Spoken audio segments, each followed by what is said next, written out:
इधर गता लाइन सरा मैगुना DC जाफराबाद रज़ा ख़ान साहब को मगा हाल करेंगे। अस्सलाम वालेकुम रज़ा ख़ान साहब।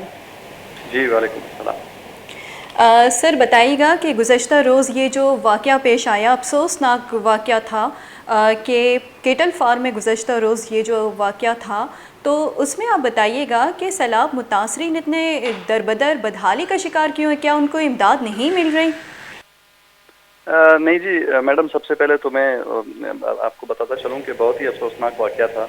और किसी भी जान की कीमत उसकी कोई कीमत नहीं मुकर्रर कर सकता।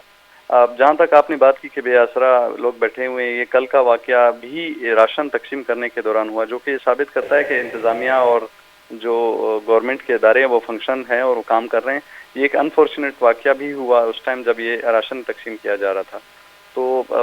मैं फिर वही बात करूँगा कि बहुत अफसोसनाक वाक़या है, लेकिन इंसानी जान की कोई कीमत नहीं लगा सकता और हम पूरी कोशिश करेंगे कि जितना हो सके मुतासरा ख़ानदान को कंपनसेट करें और जो उनके मुजरिम हैं उनको लास्ट स्टेज तक पहुँचाएँ, कैफ़र किरदार तक पहुँचाएँ। रज़ा ख़ान साहब, लेकिन हम देखते हैं कि आपके ख़िलाफ़ रोज़ एहतजाज हो रहे हैं, जिससे पूछा जाता है सराफ़ा एहतजाज है, वो कहते हैं कि हमें हुकूमत की तरफ से या इंतज़ामिया की तरफ से रिलीफ़ नहीं दी जा रही, तो ऐसा क्यों है? आप देखिए जी, मैं अभी इस पर क्या कमेंट कर सकता हूँ। हमने रोज़े अव्वल से हमने अपनी एक स्ट्रेटजी बनाई है, हमने रिलीफ कैंप्स बनाए हैं, उसमें लोगों को रखा है और मुख्तलिफ जो NGOs आ रही थी उनको हमने मुख्तलिफ यूसीज़ को डिफ़ाइन करके उनको अलॉट किए हैं कि आपने इस यूसी के अंदर रहते हुए काम करना है, ताकि काम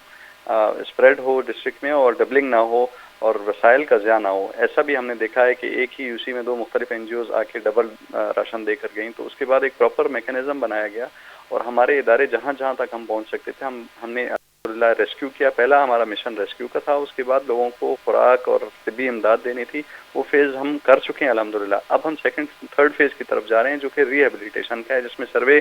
पूरी डिस्ट्रिक्ट का 60% हो चुका है। जो कि नुकसानात हैं उसमें हुकूमत इमदाद देगी, पैसे देगी, तामीरात में मदद करेगी और अब उनको वापस अपने घरों में बसाना है। तो ये जो छोटे-मोटे वाक़यात हैं, ये ज़ाहिरी बात है कुछ तो जेन्युइन हैं, लेकिन कुछ के पीछे वेस्टेड इंटरेस्ट होता है। लेकिन अल्हम्दुलिल्लाह सो फार हमारी जो वो है परफॉर्मेंस है हमारे इदारों को, इससे मैं तो खुद पर्सनली और गवर्नमेंट काफ़ी। लेकिन रज़ाक साहब, एक नौजवान के राशन लेने गया तो उसकी लाश वापस आ गई, अफसोसनाक ये वाक़या है। आप क्या कहते हैं कि अगर आपकी तरफ से या आपके इदारे की तरफ से फैसिलिटेट उनको दी जाती या कि उनको रिलीफ मिल जाती, तो इस तरह के वाक़यात तो नहीं होते? तो मैडम, ये रिलीफ देने के लिए ही तो NGO गई हुई थी। मैं आपको बार-बार कह चुका हूँ, 2 दफ़ा पहले भी आपसे अर्ज़ कर चुका हूँ, तो अफ़सोसनाक वाक़या तो यकीनन है। ये NGO उन्हीं मुतासरीन के लिए गई हुई थी ना, ये NGO उन्हीं मुतासरीन को जाके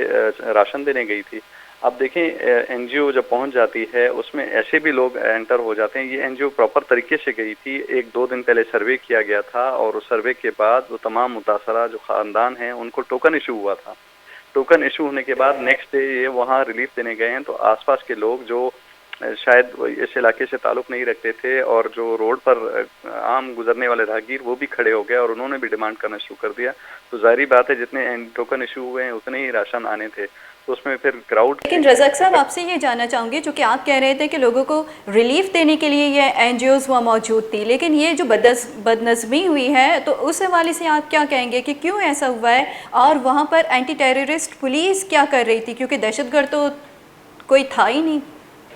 मैडम, ये सिक्योरिटी होती है। देखिए ये NGOs जब आती हैं तो ये मुख्तलिफ लोकल NGOs और इंटरनेशनल NGOs होती हैं, उनकी सिक्योरिटी हमारे लिए सबसे ज़्यादा इम्पोर्टेंट होती है। फिर एक नज़्म व ज़ब्त भी कायम रखना पड़ता है, क्योंकि मुख्तलिफ वाक़यात ऐसे मुख्तलिफ डिस्ट्रिक्टों में हो चुका है कि जो इमदादी सामान ट्रक लेकर आ रहा होता है, उसको रास्ते में लूट लिया जाता है, तो उसकी भी हिफाजत करना होता है और एक बैड इंप्रेशन भी जाता है। तो वो बेसिकली एंटी टेरर फोर्स का मौजूद होना सिर्फ ये हरगिज़ इसलिए नहीं था कि वो मुतासरीन के लिए हो, वो इसलिए था कि जो बाहर के मोअज़्ज़ज़ मेहमान आए हुए हैं NGO के साथ, उनकी भी हिफाजत यकीनी बनाई जाए और फिर मुतासरीन का जो सामान है वो गैर मुतल्लिका लोगों से बचाने के लिए भी वो वहाँ पर पुलिस तैनात की जाती है, ताकि गैर मुतल्लिका लोग वो सामान लूट के ना ले जाएँ, ताकि हकदार को उसका हक मिले। अब उसमें भगदड़ हो गई और क्राउड हो गया, तो वो एरियल फायरिंग उन्होंने की ताकि डिस्पर्स हो जाए, उनका अपना एक तरीक़ाकार है। اور میں دوبارہ کہوں گا کہ ایک افسوسناک واقعہ ہے اور انسانی جان کی کوئی قیمت نہیں لگائی جا سکتی، اور اس کا ہم پوری طریقے سے ہم یقین دہانی کرواتے ہیں اور متاثرہ خاندان کو کہ ہم اس کی تحقیقات کروائیں گے، اور پولیس کو جو اہلکار تھا اس کو گرفتار راتوں رات کر لیا گیا تھا، اور انشاءاللہ حکومت کی طرف سے جتنی بھی داد رسی ہوئی